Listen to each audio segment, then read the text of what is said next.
I am Julie Kauser, Director of Operations for Artese Zandri, joined by our managing partner, Lauren Artese, and our special guest, Kristen Spoerel, who is a court-appointed attorney for the for children in Queens County Court.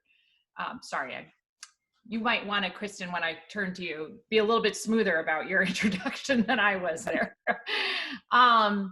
This morning, we are talking about the challenges that we're still seeing 6 months after the pandemic with child custody, and not only with the courts, but also with what we're seeing between parents. And we're going to offer up some suggestions as to how we can improve things right now for parents during this time, as well as what you could be prepared for if you're getting ready to go through a court case. So just a few notes. We are streaming live on Facebook, as well as we have some participants who are signed in via Zoom. If you are joining us via Zoom and you have questions, there's a Q&A button down at the bottom of the screen, and you can just type in your questions. I will see them. We may not address them right away. It may be towards the end, but we will address them. If you're joining us via Facebook Live, please direct message us, and I can also try to weave our questions in. So, Lauren, let's first start with you. Why was this important 6 months later that we kind of talk about this? Well, I think when we had we did do one of these coffee talks in the beginning when, the shutdown, when Governor Cuomo and Mayor de Blasio kind of issued the shutdown and things slowed down. And I don't think at that time any of us expected to still be feeling the impact of COVID-19 today. It's the fall, school has already started. And all across the board, everywhere in our lives, we're feeling it. And still in the court system, the court system is operating at a diminished capacity, and their cases are not being heard how they would have been heard. Filing is more difficult, getting before a judge is more difficult, and we can get into the specifics of that. So it was important for us because parents are feeling the pressures of, COVID, with school, with work, and then in their homes.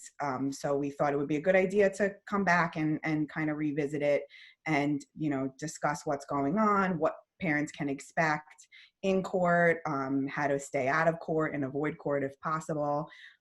So we thought it would be a good idea to bring in, a colleague of mine, and she's also a dear friend. I've known her for many years, who is working in the courts, with children, so we can kind of get her expertise and some advice from her on what's going on and what she's seeing. So, what I'd like, Kristen, can you talk a little bit about your role within the courts and how, Lauren, yours differs from Kristen's role? I mean, you both are lawyers, but your roles are a little different in the way you represent things. So, Kristen, can you start by just informing our audience how your role within the court is different from Lauren's sort of role within the courts?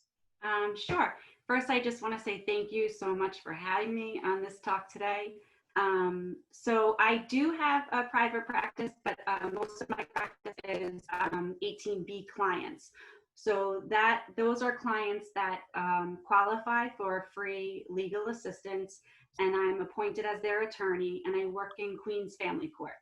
So I do represent adults in child support violation matters, in custody visitation, and also neglect abuse cases that are brought by ACS, the Administration for Children's Services.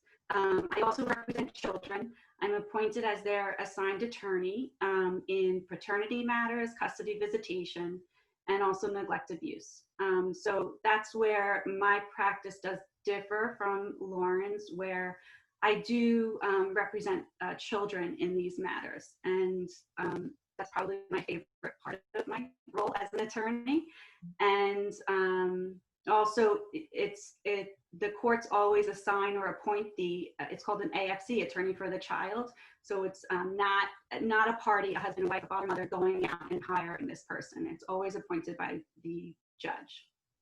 And I want to say, I think a lot of people don't realize that the courts appoint attorneys for children. When does that always happen, or is that in certain cases, whenever there's a child involved, is there always a court-appointed attorney that gets assigned? Not always. If it's always in neglect abuse cases, it depends on the issue in the case. And also the age of the child and what's being contested. So I would say most of the time, yes. I left out order of protection cases. I can be assigned to a child if the child was present during an incident, an allegation of family offense. So certainly I would say most of the cases involving children, yes, because an attorney needs to be advocating for the child's position or in the child's best interest if the child is young enough for that. Yeah, Lauren, now for your role, you would work with somebody like Kristen within the courts, correct? Yes. So generally, my practice and our firm, we don't represent children. So we don't have any cases where we represent the children, but we represent parents. So either parent, the mom or the dad of the child, that they're our clients. And it's interesting because in these types of cases, technically, an AFC they're not the opposing party, but they're a type of opposing party in that we all have separate interests. Like I'm advocating for my client, the opposing counsel is advocating for the other parent, and then you have the AFC who is advocating for the child. Parents don't always understand what that means, so we're having to explain that to parents, and the attorney for the child is going to speak with their client, and their client's going to, inform them as to their position. And I think a lot of times the AFC is going to take that position, but then there are instances, I think, where best interest comes into play. And I think I would let Kristen, explain that in more detail, the difference, between, advocating a client's position and advocating for their best interests. It's, the attorney for the child is a more, I think, complicated role than attorneys for the parents, but as an attorney for the parent, it's very important for me to advocate to advise my client about what the AFC's role is. The best interest of the child is almost always the best interest of my client, to kind of be looking at their child's best interest. So we do try to work with, and I try to get along with all the AFCs. It's not in your client's best interest for you not to get along with the attorney for the child. So what's interesting when I'm listening to both of you talk about your roles and how they're different, we're already talking about such a multi-layered, there are a lot of people involved. There's a lot of different, while the best interest of the child should be at the top of it, at the top of the pyramid, that always doesn't happen, right? People get emotional and they don't think about that. They stop thinking about what might be in the best interest. So it's complicated under the best of circumstances, basically. And what's interesting and what got us talking about revisiting this is, while courts have started to open up a little bit, both of you have experienced what that means a little bit and the new challenges that adds as a layer. So we thought it would be a good idea to kind of visit about, like, what is that experience really like right now? How can you prepare clients, and what is it that you're actually doing? Like, Kristen, I'm even just thinking about for you with a child. I mean, I have a child, and I'm thinking, if I had a child who had a court-appointed attorney that I then needed to put on a video, because I imagine you're not seeing a lot of these people in person, just to get prepared for it. That's one thing, versus being like, where maybe in the past you would have been with that person, right? Yes. So let's just talk a little bit about, that what's happening right now and the unique challenges you both have seen. Kristen, you go ahead and start with yours. Sure. So of course it's preferable to meet with the children in person, and really that hasn't been happening And now it is capable of happening. You know, my law office had to prepare and sanitize and have the plexiglass in place. But a lot of parents don't want to travel to my office to bring their children, expose them, and that's quite understandable.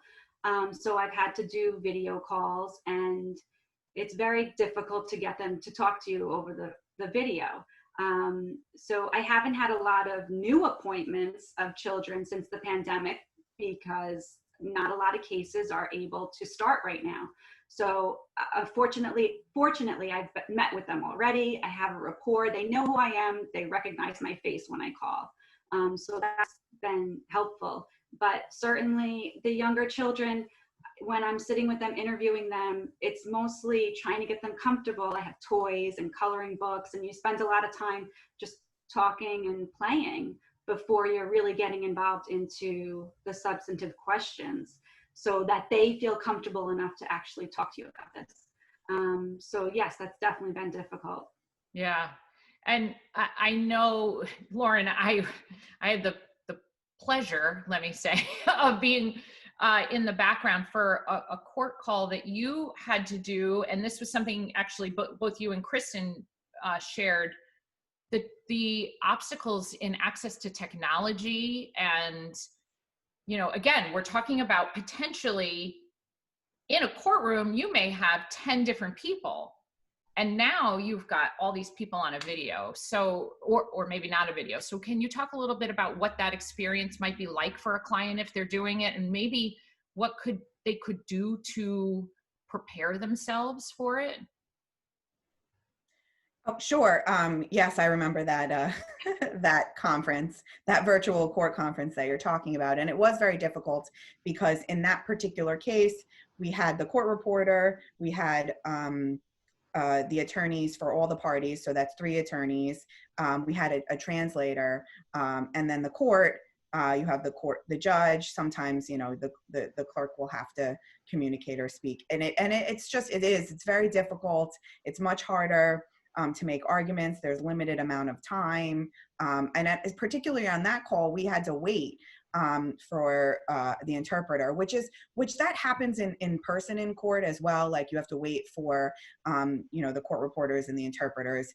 But the timing is just so limited. So, you know, if you have to wait a half hour for an interpreter to appear, and then you had an hour slot, you only have a half hour left, and the courts are struggling with managing the time and getting, you know, and then you could be waiting for a party to get on because they're having technological difficulties, excuse me. So what I would advise, and we've been working as a firm with our clients to do, is to make sure that you have everything up and running that you need, whether it's Skype Business, because now Family Court has switched to Microsoft Teams. You know, make sure that you can use it, that your internet connection is working, like maybe an hour before the conference, because it's very important for parties to appear with the video. You know, calling in is an option. And if there's some, you know, emergency issue or some issue where you can't get on through the video, okay, fine, you can call in, but the court needs to see you. You know, I had a case in particular where my client appeared with me through Skype, and my client got emotional because these are issues involving your children. Of course, like there's going to be emotions, and the court was able to observe that. And that, you know, supported and helped my position that I was making to the court. And he, you know, that particular client also, whenever he appears in a full suit. It's quiet where he is. If you can arrange all of those things, it will help you in the long run in your case. Like whatever you would wear to court when you would appear in court in person, you should be wearing that on the virtual conferences as well. So yes, those are things that I would advise to help you. Kristen, I know I think it was you in preparation for this that you had mentioned you had a client. Maybe talk about the importance too of not just what you're wearing, but maybe your background, especially in child custody cases. They can see your home. Like was it you or was it you? Somebody was on a call and there was like a background situation going on. Yes. So if you're sitting in your bedroom, make sure, and you can see your bed, make sure it's made and there's not like a mess behind you. So certainly, and just really being on time for the call, getting on 5 minutes before, and not speaking over the judge, because it's very informal. It feels very informal. When you're in court, you very much take your hat off, you're not chewing gum, you're, very respectful, and it should be the same way on the video call. So you do have to remind yourself of that. And certainly wherever you're doing the call, make sure it's presentable, because the person that's deciding your case is viewing it, and in their minds, how it shows how important this matter is to you on how you're appearing to the court. So they're assessing you in every sense of the word, your credibility and the importance that this case means to you. Yeah, very much. I mean, go ahead, Lauren. Expand on that. People just assume that the court thinks that people assume the court is going to take the position that this is important to you because it's your kids. The courts don't take those positions. They are, coming into this with open eyes. They're going to look at everything. They're going to observe everything, and you have to put in the effort. It's your case, it's your children. If the court doesn't observe that you're doing that, they're going to consider that when they make the ultimate decision in your case. Right.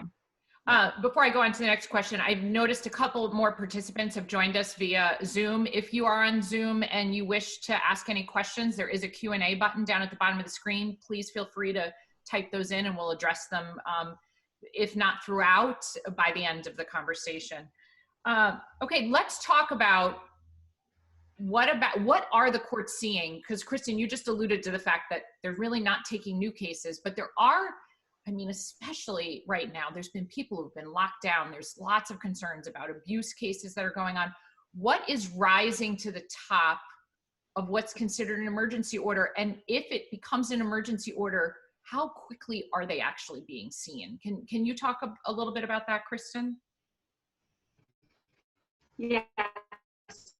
So certainly ACS is able to bring new petitions for neglect and abuse cases, and they are heard the same day if they're filed before 2 o'clock or the next day. So that's definitely an emergency. The court, yes. Other emergencies defined by the court are orders of protection, which are heard the same day, and the judge can issue a temporary order of protection that day as it's filed. Also, writs of habeas corpus. So if one parent or guardian is withholding the child from the other, that the other parent can file a writ of habeas corpus and be heard the same day or the next day after. And also there are orders to show cause. So if you are represented by an attorney, your attorney can draft a motion and put language in it, to say that this is an emergency to my client. And then you hope that that's screened, and then you hope that the court does actually hear that case. That will not be heard the same day unless you're asking for emergency relief. If there's no emergency relief you're seeking, the motion will be on, I'd say about like a month later. Okay. for the first appearance. And in some cases, depending on the court's calendar and the jurist, they are able to hold conferences on issues that are not rising to the level in emergency, but you can try and get, if everyone's represented by an attorney, you can try and schedule a conference with the court. So I have had some luck with that, not all. But. Lauren, for the audience, what constitutes an order of protection? Like what falls under an order of protection? I just want to make sure we're really at a basis, like defining what that is. So it's a family offense, and it's statutory. It really is just anything that you would imagine is inappropriate to do to your partner, like harassment, assault, any type of sexual assault or rape. They're also criminal as well, but you for obviously a rape or a violent assault, you should call 911 and file, there should be a criminal matter relating to it. But for less serious family offenses, such as harassment, I can't think of it, menacing, those types of behavior, like sending 20 text messages in 5 minutes, calling your partner or the other parent of your child horrible things. All of that can fall under a family offense, and you can go into family court and you can file a family offense petition, and the courts will offer on, and usually it's ex parte, which means without the other party present. You can get an order of protection that way, which an order of protection, if you live together with the other parent, will exclude them from the home. Under a lot of circumstances, not always, you can get limited. So, they're big deals. And the reason that I think they're considered an emergency is because they're a form of protection for a parent who is the victim of domestic violence and family crimes. So yeah, that's pretty much, I mean, I'm sure I'm missing some. No, and I think aggressive behavior, I would say, again. Do when we post the recording of this to our website, I believe that the New York State court system has a list of everything. We can also provide a link to the audience about that. Lauren, another thing you and I talked about in preparation for this is the importance of finding an attorney who obviously is working, who is going to be strong for you and advocate for you, but who isn't so adversarial that they can't work with the opposing attorney to help with these ahead of time. Can you talk a little bit about that aspect of things, the importance of having the right attorney and an attorney who can successfully work with other attorneys? Yeah, so, Kristen did talk about a lot of the emergency cases and the fact that you can file orders to show cause. There is a difference between what the court sees as an emergency and what parties see as an emergency. So if there's no real imminent danger to the children or to either party, new custody and visitation petitions, particularly in family court, are not being heard yet. You can file them. In some counties, they're better at docketing them and getting them on the calendar so you can have a court conference than other counties. It very much varies. And as Kristen said, it also depends on, the jurist that you're in front of. There are a lot of judges out there who are hearing cases, are holding conferences, are following up with you, to make sure that these cases that can move forward are moving forward. But if you have a situation where there's just some conflict between that parenting schedule and there's no custody order because you never needed one before COVID-19 and COVID-19 changed everything, it's really tough because you don't have an order, so you can't enforce that order, and it's going to take time to get an order from the court, just because of the filing issues and the calendaring issues. What is very helpful is if one parent hires an attorney and the other parent hires an attorney, and those attorneys can work together to come up with a temporary schedule. Because here's the thing, denying access to the other parent, denying them access to your children, if you are the parent that has had custody under an order or outside of an order, just between you guys were working out the schedule, is not going to be a good thing for you in the long run. There is going to be a time when we have access to the courts again. There is going to be a time when we're going to be able to have court conferences in person, and we're going to be able to hold hearings and trials. And if you are denying the other parent access to their child, that is going to be presented to the court. And the courts have taken the position that this is going to be problematic. The law in New York is that a custodial parent, is not the appropriate parent if they don't foster a relationship with the non-custodial parent between the children. So if you're not doing that, and there's evidence that you're not doing that, and blocking access is evidence, in the long run, this is going to impact your custody arrangement, your custody situation, and future orders.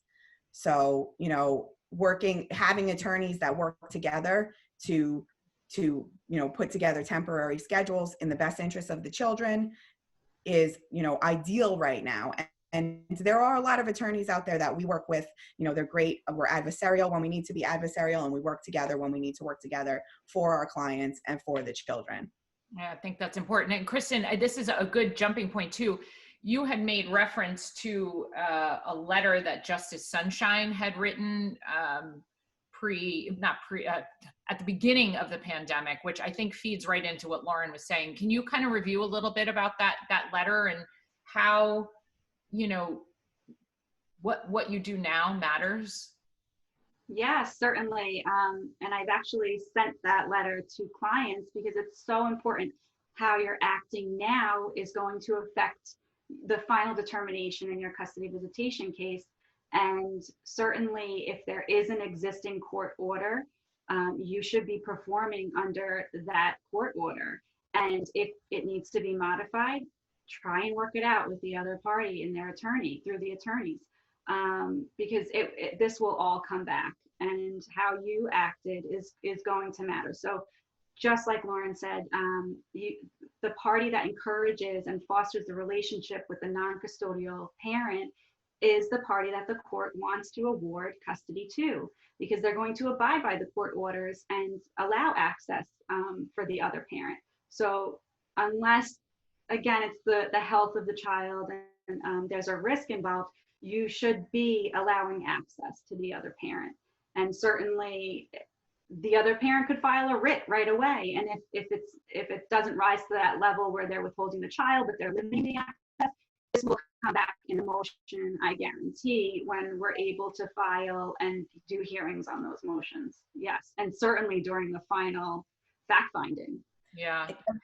And I think what Kristen hit on something that I had didn't mention. And of course, if there's a danger or a threat of harm or something like that, that most likely is going to allow you to have access to the court now.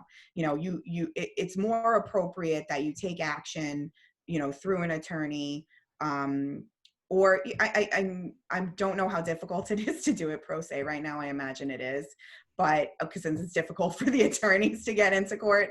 So, but you should take action, and you should, so that you can get into court and get an order, modification to the order to protect the children.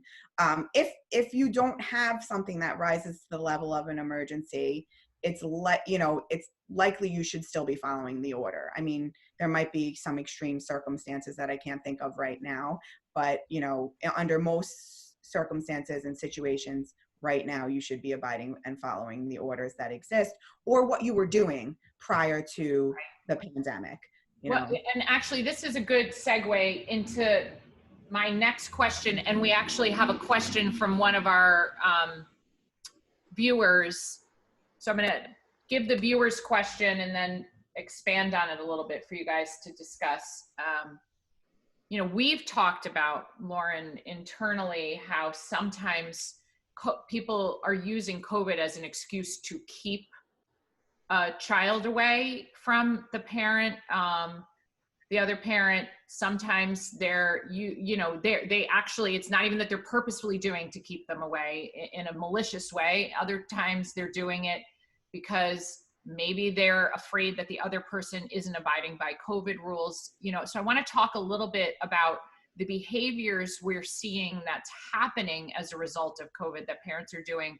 And with that, one of our viewers has asked, how are temporary relocations being handled? Which we've had a lot of question at the firm about this. This person says, I was married in New York City, had my children here, and I have my legal residence here. My ex-husband has moved out of the city to our beach house in Long Island. He did this when we filed for divorce back in 2017, but came back last year and is leaving again. All of my family is in Florida, and I would like to rent a house down there for the duration of the pandemic. What are my rights? So maybe address this person's question, but also there's a lot of trends we've been seeing right now. So let's address that and then talk about any other trends that both of you have been seeing and how parents can work within our current situation.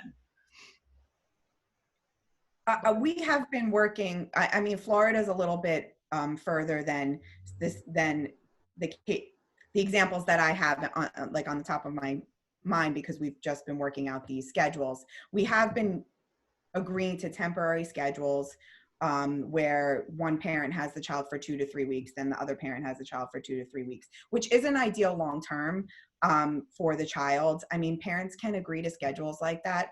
Courts don't generally order them because best interest of the child is what the court considers when making final custody determinations. I think it depends on a few different facts. What is your husband currently doing in terms of exercising his parenting time? Is he regularly seeing the kids? Will the move to Florida, even if it's temporary, interfere with his access to the children? Is he agreeable to it? Would you be willing to, I don't know how you would be traveling, but either fly the children back and forth to exercise parenting time? Is your husband going to think that's a sufficient amount of time to spend with his kids? All of those things kind of come into play, and it's these types of situations are very fact specific, and the courts frown on relocating children away from one parent. You can do it even if it interferes with the parenting time of the other parent. If it's best interest of the children, there's a whole standard of proof and evidence that you have to meet in terms of the children and what's best for them. So, this would be an instance where I think having an attorney discuss with another attorney what the different options are. You obviously don't want to do anything without an agreement in place in writing, potentially notarized. In writing. Your signatures should be notarized. Every one of these coffee talks, just so everybody who's watching knows, every one of these coffee talks, something I have learned is get everything in writing. Everything should be in writing. So I don't know. That would be my take on it, and I apologize that it's not like a definitive answer. It very rarely is in these cases because they're so fact specific to your situation and your circumstances. And always remember what is in the children's best interest. That is like all that the court cares about. That's all that when Kristen is representing the children, that's what she cares about too. Not all that she cares about, but that's what she cares about too. So I don't know if you have anything to add, Kristen, as in terms of relocating. So I have 2 cases, and they do involve, but it's permanent relocation to Florida. So this wouldn't fall under that, right? Because this is just for the duration of the pandemic, and potentially the father might be in favor of that. So just like you said, see if you can work out a written agreement to that effect that, you'll return. And I would, of course, when the pandemic is over, or I'd put an end date that the father was comfortable with. And then there's all language to say how you're going to behave, because the numbers in Florida for COVID, I believe, are still, high, and, not to go in public, and certain language, not to have the kids around other people, and how you're going to act when you're living there. So this is father's attorney would weigh in on that.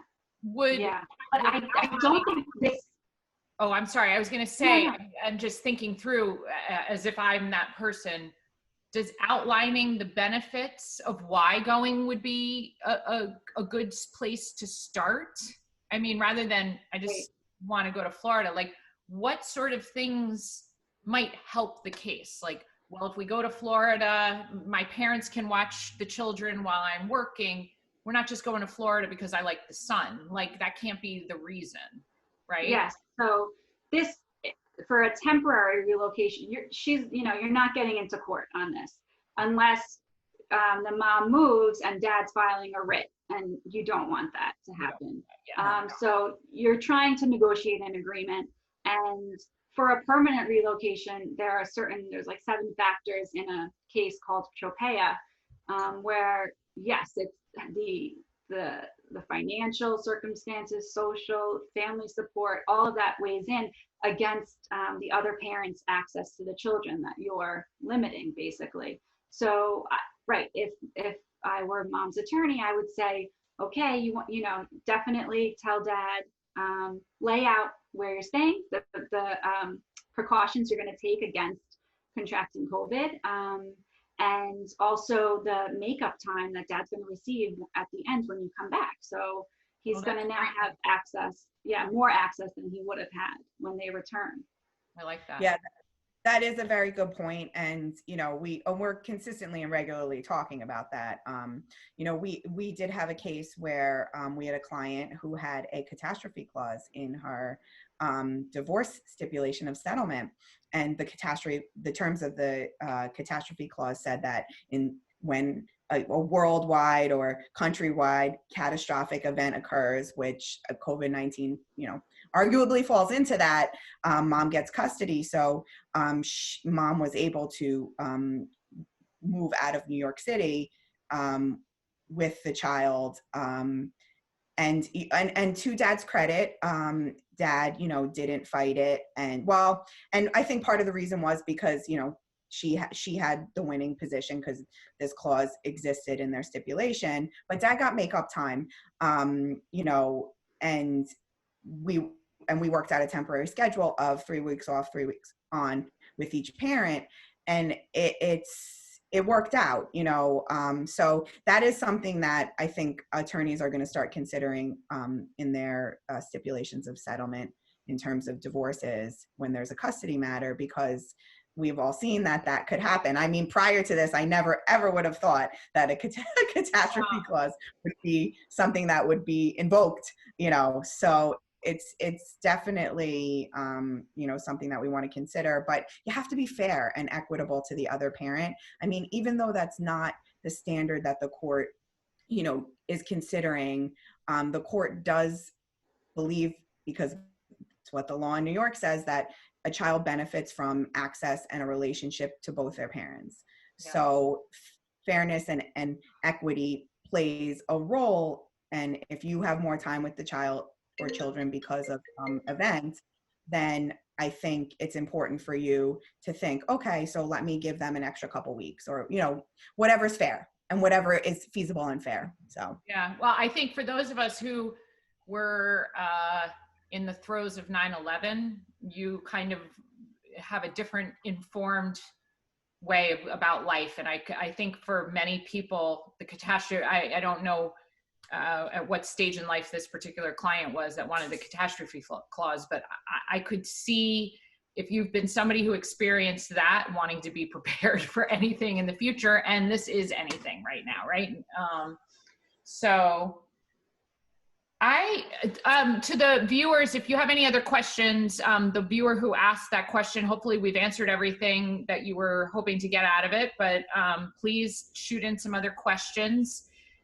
Before we wrap it up, is there anything that either of you want to make sure that we convey that's really that we have not hit on yet? Anything maybe I've missed, nuances? So there was one topic that I'd love for Kristen to weigh in, for our audience, because it's something that comes up so regularly in all of our custody issues. And just in terms of your role with the children, Kristen, how do you deal with or address the parents talking with the children about what's going on with the case? And how does that impact, the whatever records or representations to the court that you're making on behalf of the children? Yes, so certainly, we have spoken and about this, where I've spoken to the children, and it's clear that they've been coached to say what they're saying to me, whether it's, they're very nervous and they're contacting me out of the blue, and, they rush their position out right away when we get on the call.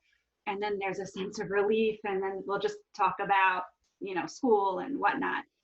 Or they're using words that you can tell mom or dad had used. I think you had a case where you said, I want to spend 60% of my time with mom, or I'll see dad at the holidays, or, dad has COVID, and that's not the case. So you can tell when children have been talked to by a parent. And then when we have our Skype call with the court. Depending on the age of the child, I'm advocating their position that they've told me, but I'm also informing the court that I'd like to speak to them in person the next time, and it is a change in their position, and I felt that they were very nervous or they used language, and I'll state to the court. So the court is aware of all of it, and then mom and dad's attorney can make their own arguments as to what has occurred. And certainly any order coming out of the court always has a clause that the parent should not discuss the case. So it's so important not to, because I feel that does come across when they're speaking to their attorney. And I really wanted, our audience to be able to hear that from, you, because you're as an attorney who represents children, because we are like regularly advising our clients, that the attorney for the child can tell when a child is being coached. And it's not as though the children are like, oh, telling mom, mom told me to say this or dad told me to say that. That's not usually the case. It's innocent, or it just doesn't make sense. Like you said, what the child is saying to you, it's adult language, adult words. And it's problematic for the parent that, is doing the coaching. And it's so bad for your children in the long run as well to, put them in the middle of the conflict. It's so much better just to work it out between you and the other parent, complain to your sister or brother or, your mom or dad, whomever is available for you. You can complain about the other parent too, but you should not be doing it to your children. And the court's most likely going to find out if you are. So, and it's a very big obstacle for your attorney. It's an obstacle for us when we represent parents. If it comes to the court's attention that there's an allegation of coaching. So, just don't. I'd like to say that I always ask, what did whoever is with the child when I'm speaking with them, whoever's home they're in, I say, did mom tell you anything about what's going on or why you're talking to me, or dad? And certainly if you're telling the child to state a certain position, they have so much pressure and they feel like they're deciding the outcome of this case. So I always, every call I tell them, you have your position and I'm going to advocate that in court, but just know the only person deciding anything is the judge. So what you want is one factor, but there's lots of people involved and everyone has attorneys, and it's up to so many factors, not just you, because you don't want them to feel that pressure that they let down that parent who's, telling them to say X, Y, Z. So certainly it's a lot of psychological harm on these children when you speak about the case to them. They take it on. Yeah. Children take on way more than for as resilient as they are, they also take on a lot more. Well, we don't have any other questions from our audience. Is there anything else before we hang up? This has been great. I think it's really important, Lauren, 6 months ago, I can't believe it's been 6 months. We never thought that we would be here. I mean, I know you and Paige were really concerned, let's say back in May, the lack of access, but I don't think either one of you expected this to continue on this many months. And so I think this was a useful time for us to remind people of what's going on, and also to, sorry, I thought we had a question, and also just to help guide people as to how they can get through it. And that's what we're here for. I mean, we need to continue to educate people as we're learning things, right? So, yeah. I thank you both so much. And Kristen, thank you so much for taking the time out of your day to join us for this. We know that, you've got a lot of different balls in the air with being a court-appointed attorney. They kind of get thrown at you a little bit quicker and we can take them in, but we appreciate it. Thanks. No, I appreciate it. Thank you so much for the opportunity. Yeah. All right. We'll be talking soon, guys. Take care, everyone. Bye.